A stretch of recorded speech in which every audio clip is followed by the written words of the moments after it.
Alright guys, so welcome to my full review of the BlackBerry PRIV. I'll go down a list of things about the device like I do in my old style of reviewing phones. I'll touch on some things that I really enjoy, I'll tell you the techie specs, and then I'll tell you some things that I did not like. So, starting with the tech specs, this has a 5.4-inch display, 18 megapixel camera, 3 gigs of RAM, a 3410 milliamp hour battery. It has the also famous slide-out keyboard here. That's what the phone is. You know, they're boasting about the phone. It weighs 192 grams though, not too heavy, 9.4 inches, 9.4 millimeters in thickness.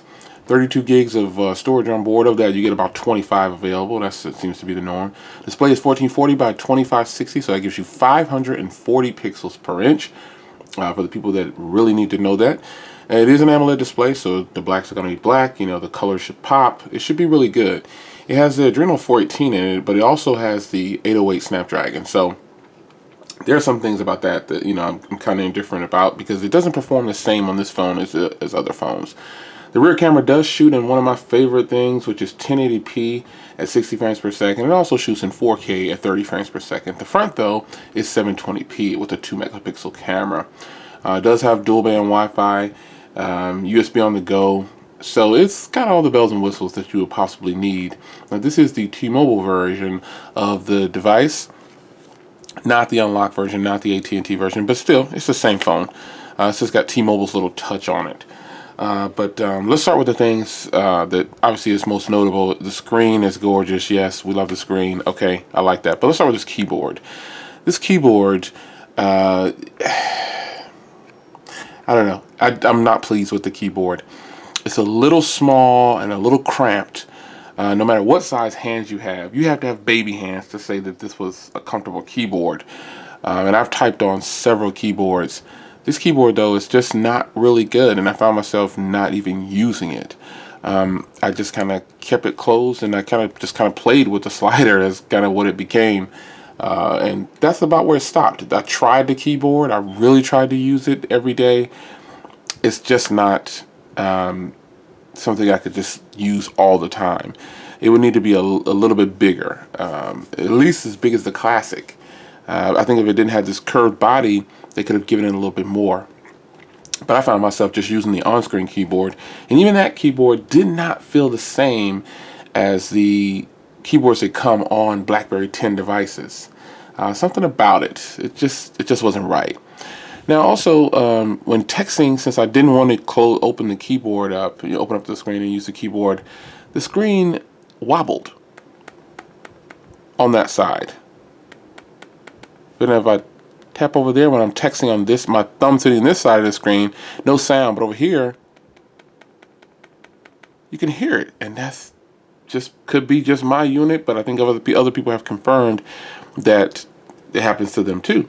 So nonetheless, that's just something with the hardware. But for $700, and $720 in T-Mobile's case, yeah, I can't justify that. I think that needs to be corrected. Signal strength was good. Battery life on this thing is really good, I have to say. It's really good. However, when you start to use it, it gets so hot to the touch. It's unbelievable. Literally. I turned off the 2G in the settings. Someone on, shout out to that person on Google Plus there, or I think it might have been the video that I did the unboxing, that told me to turn off 2G. I did turn off the 2G setting, but still, this phone is super hot around right here. Just burning up hot when you use it. You don't have to use it very long. It gets really, really hot, uncomfortable to the touch. And again, I don't know what's going on with that because there are plenty of phones out there with 808 processors that don't do that. And my greatest example is the G4. So I don't know what's up with that. But, you know, that's just one of those things. The camera also, it's not as exciting as I thought it would be. The camera, to me, is just, it's a good camera. It's nothing that I'm going to, you know, I know that, you know, they're talking about the brand that it says there. That's supposed to be just fantastic. And, you know, but I say to that, it really doesn't matter, like ultra pixels and stuff. All that doesn't matter if it doesn't appeal to me when taking photos. Now, it is a good camera, but it's not this sweet camera that I heard about online. It's just the best and all this, but it'll get the job done. Social media and things like that, regular picture taking, the camera will do very well. As far as storage goes, it does have 32 gigs on board, but it has an SD card slot, and it can hold up to 200 gig SD card, so that is a huge plus. Some things that it probably sounds like I don't like the phone, but I actually really do like it. I'm starting to get used to it. The speaker is loud. It's not boom sound loud, obviously. It's just got this one speaker facing the front here, but it is very loud. It's really loud. I like that they have the headphone jack on the bottom in case I want to use plug in some 3.5mm headphone jacks. And the overall design of this phone, this back, you don't even need a case. This back is so soft to the touch. It's just a beautiful design on this phone. It's really nice. Even though it's 9.4mm, that's not a big phone. You know, it's actually it's really good. But pretty much overall, this is just an Android phone at a much more expensive price than I believe it deserves. It needs to be more around $499 or no more than $550. That's just my personal opinion. The phone itself, though, is a very nice phone, but I can only really focus on the hardware because it's just stock Android with a BlackBerry overlay. Really, in all actuality, that's what it is. So the phone itself has great hardware. The camera is good. The sliding mechanism here is very strong. I don't see this breaking anytime soon. The camera does have dual tone flash, but the camera just didn't excite me like I thought it would. But more importantly, this keyboard is what I was really excited about, and it's just too cramped for me. It does have the gestures. Yeah, it has that stuff, but it's just a little too cramped. There's a lot of feature-rich things on here, like it's got this slide-out menu over here, the hub, and things like that, but it just doesn't feel right on an Android phone. It just doesn't feel the same as BB10. So I look at this as just an Android phone labeled as BlackBerry, but that's not bad, so to speak. It's just that it doesn't seem it just doesn't appeal to me like I thought it would. Now, I spoke of the phone getting hot earlier. Just as this video going, the phone opening up, kind of mild usage in this video, it's starting to get very warm right here. Very warm. So that's something, I don't know if anybody else's unit does that. Shout out in the comments if it does, but take note of that if people start to comment and say, oh yeah, it get really hot on the back, something you need to be aware of if you're going to spend $700 on this device. But other than that, it's your standard Android device. It just happens to be stock with a little bit of overlay, which isn't bad. The BlackBerry overlay here and the way they've integrated BlackBerry with Android is fantastic. No question about that. However, I can't justify the $700 price tag, and the sliding mechanism, this keyboard just doesn't excite me like I thought it would. But the device itself, I do give them a C for trying, effort. They put in some effort, but it's just way overpriced. It does have great battery life. The screen is just gorgeous, like I said before.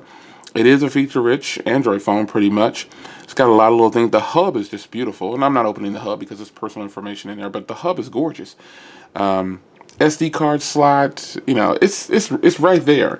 The things that stops this device, though, is they got to do something about this processor, and it's warming up like really fast. But again, the design is flawless. It's a really nice device. Now, someone asked me, do I get this or the Honor 5X? Well, the Honor 5X is a much better buy. First of all, it's only $199, and it's all aluminum design, which can be a pro and a con depending on the person. This design right here, soft touch, is just amazing. I really love it. But when you start to think about it, they've got an all metal design here and a fingerprint reader, and to me the camera performs a lot better. But that's just me. The speaker obviously is not louder on here, but someone asked me, hey, what do you recommend? Do you recommend I get the Honor 5X or the BlackBerry PRIV? And I quickly told them the Honor 5X. It's priced a lot better. It does have the overlay from Huawei, But still, you can put a launcher on there. As you saw, I'm running Nova launcher on mine. I like the Huawei skin, but I just wanted to try something different, you know. But this phone is good. I wouldn't recommend it right now, not based on the price point that it's at. It's just not worth that price point. Drop it to $499 or so, then we can talk, because this heating issue right here, it's extremely hot right here, right now, since I've been shooting this video, and the front is starting to warm right up here on this corner right here. So if your device heats up like this, let me know. Now I will say the battery life on this thing, that's another thing, it really shines. So that's how I feel about the BlackBerry PRIV. Would I recommend it right now? Probably not while it's 700 bucks. Once this price goes down, grab it if it's $499 or something like that. It's your man Jay Will. I will see you guys in the next one.